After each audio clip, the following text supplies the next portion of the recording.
Hello, Mr. Budley. Is that your treatment finished for today? Yes, I've just had the X-ray for now. The dentist asked me to make another appointment to have one out, and then to get my teeth cleaned. OK, let's have a look at what's available. I've got a couple of free slots next week on the 16th. That's the Wednesday. Monday and Tuesday are completely full, I'm afraid. Isn't there anything sooner than that? I'm in a lot of pain. Nothing this week? I'm afraid not. We're very busy this week. One of the dentists is away on holiday, so we're a little short-staffed. If someone cancels, I'll give you a call. But for the time being, shall I book you in for the 16th? We have a free slot at 1:30 and another one at 3:30. OK. Can you book me in at 3:30? Let me make a note of that. Oh, hang on. I can't make 3:30. I've got a meeting at 4 and I'll never get back in time. It'll have to be 1:30. Right, that's booked for you. Now, the extraction will be £90 and the X-ray is £20, so that's £110 altogether. How would you like to pay? Cash or cheque? I'm afraid we don't take cards. I'll pay by cheque, thanks. If it's OK, I'll pay for the X-ray now and the rest at my next appointment, just in case I have to cancel for any reason. That'll be fine. Just to let you know, we need at least 24 hours' notice if you have to cancel, otherwise there's a £10 fee. So, the cheque, who shall I make it payable to? Sinclair Dental Surgeons. That's SINCLAIR. While I'm here, I was wondering whether you had any information about dental insurance. I think my teeth are beginning to show signs of age, and I might need a lot more treatment. There's a company we work with. Here's one of their leaflets. Their prices are very competitive, and the cover they offer is similar to that of most other companies. They pay up to £650 a year for dental treatment, and you can add your wife and children to the plan whenever you want with their family cover plan. This gives you a generous discount compared to individual plans. Thanks. It looks interesting. And they offer interest-free monthly payments too. There's a telephone number you can call for more information. Thanks. I'll take it home and have a closer read. Will I be able to claim for the treatment I'm having now? Any treatment you have after your membership starts will be covered. So if you're quick, you might get the cost of work next week covered. Thanks again. Well, I'll see you next week then. That is the end of Section 1. Section 2. Hi again. I'm joined today by Ben Knightley from the Media and Arts Centre. He's here to tell us about the launch of the city's Arts Festival. Hi, Ben. This year has a particular focus, doesn't it? It does, yes. This year we want to encourage more people who would not normally describe themselves as being creative to get involved with some of our many events and workshops. Not simply turning up as spectators, but to get involved themselves, to get their hands dirty, as it were. There's such a wide offering this year that I'm sure we'll have something to suit all tastes. You were telling me earlier how beneficial being creative can be for us. Absolutely. I recently attended a drawing workshop and, even if I do say so myself, came away with a very good sketch I'd done. But what was particularly surprising for me was my feeling of pride and joy when I looked at the sketch again and showed it to the family. It really took me back to the feelings I had as a youngster when I'd made something. I realised that, even as an adult, we can get just as much pleasure and happiness from creative activity. Actually, research has shown that the more we allow ourselves to be creative, the happier we feel. And the more positive our frame of mind, the more creative and the more curious we become about the world we live in. Well, you've certainly persuaded me. So what kind of events can we look forward to? We want to try and include as wide a range of people as possible this year, from people already involved in the creative arts through to elderly people who haven't been creative in years. So, for example, we're inviting people in the creative industries who occasionally suffer from writer's block to join us on one of our creative walks.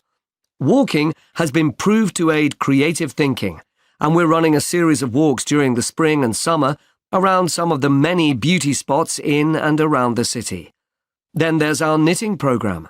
We're working with schools in the area to invite grandparents in to teach kids how to knit. It's a great opportunity to bridge the generation gap and rekindle that interest in knitting you may have forgotten about. We also aim to inspire and support people without jobs through a series of free courses, starting with creative writing workshops. These courses will give them an insight into the basic ingredients of a good short story and help participants get their ideas into shape. And for anyone out there who is looking for the chance to explore their creative side, come along to our printmaking workshops. You'll have the chance to study some fantastic prints by local artists, explore different print processes, and take home a print of your own to hang on a wall. Excellent. So how do we go about getting involved? If anyone is interested in joining one of these sessions, it's important that you contact us first, as places need to be booked beforehand.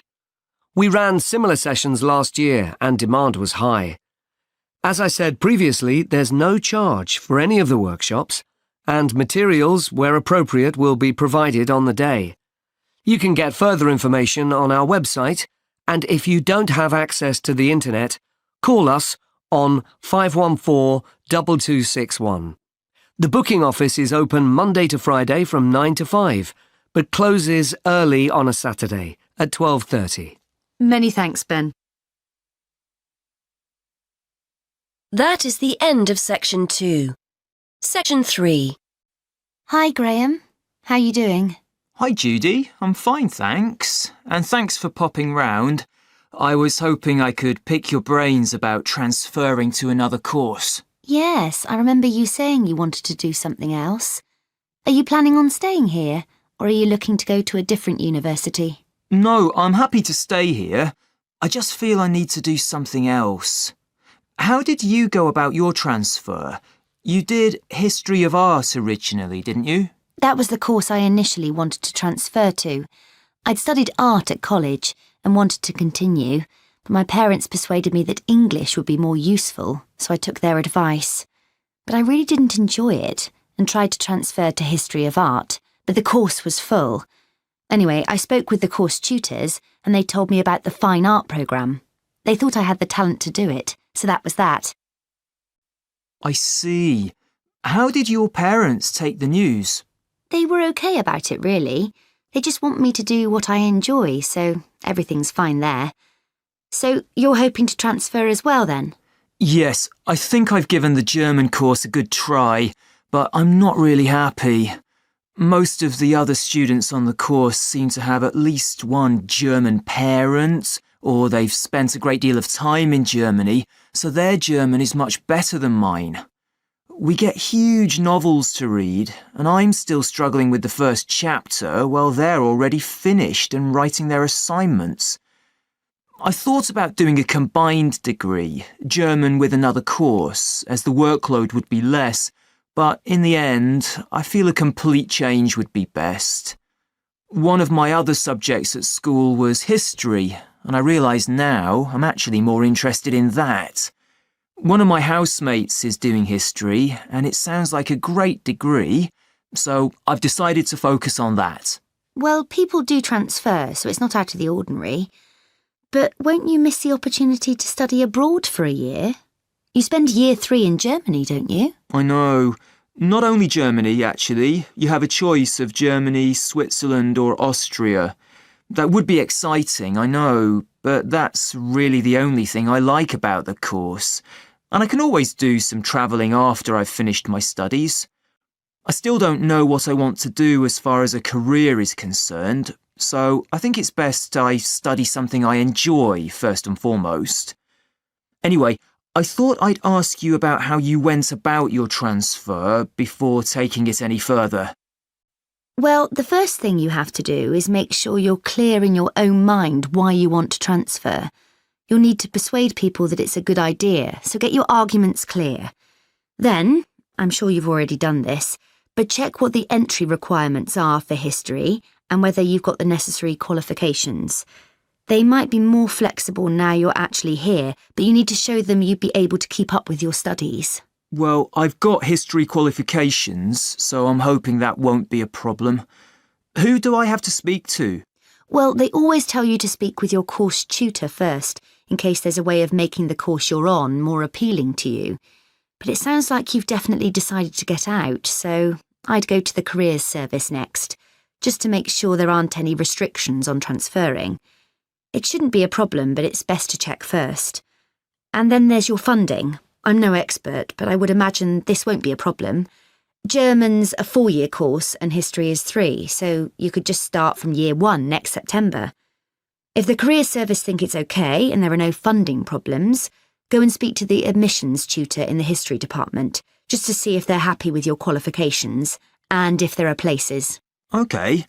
Well, I'm hoping it'll be OK. I'm planning to transfer at the beginning of next year rather than halfway through this year. Yes, hopefully it'll be all right. If they accept you, it's pretty straightforward after that. It's not like you're going to another university. You just have to complete a form. I think it's called an internal transfer form.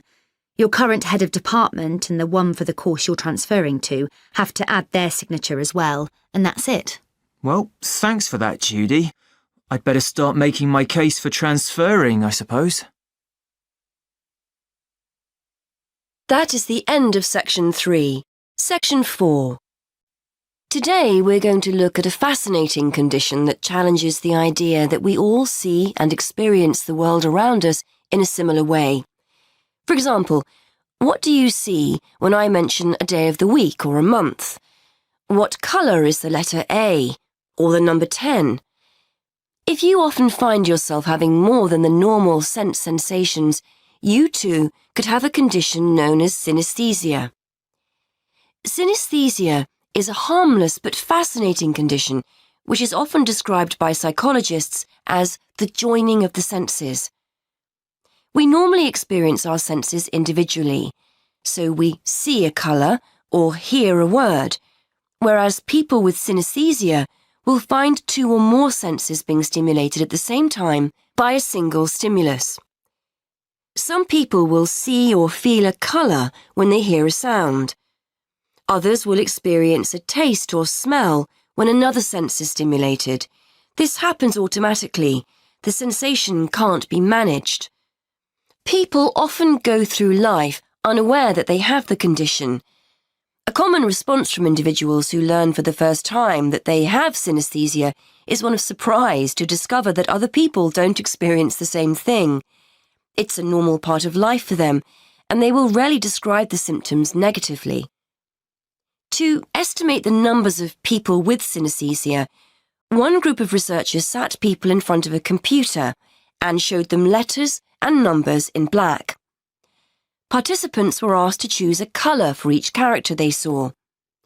A small proportion of participants, namely those with synesthesia, consistently described the same characters as having the same colours.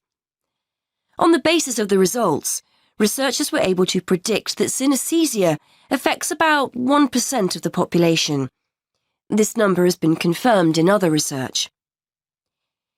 Synesthesia takes many different forms, but the most common is to see or feel a colour in relation to letters and numbers. It's commonplace for people to identify A with red, B with blue, and so on. Some people will actually see a colour, but in most cases, it's a question of feeling or sensing the colour. However, it's just as commonplace to see days, months, letters and numbers spatially, that is, in lines or circles, for example. People might say they see Monday up high, Tuesday just below Monday, Wednesday on the left, Thursday on the right, and so on. This doesn't mean that people with synesthesia always agree on what they sense.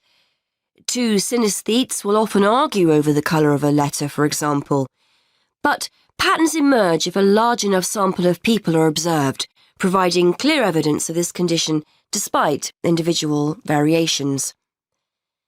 Colour and spatial synesthesia are amongst the most common forms of the condition, but they are by no means the only way people experience it.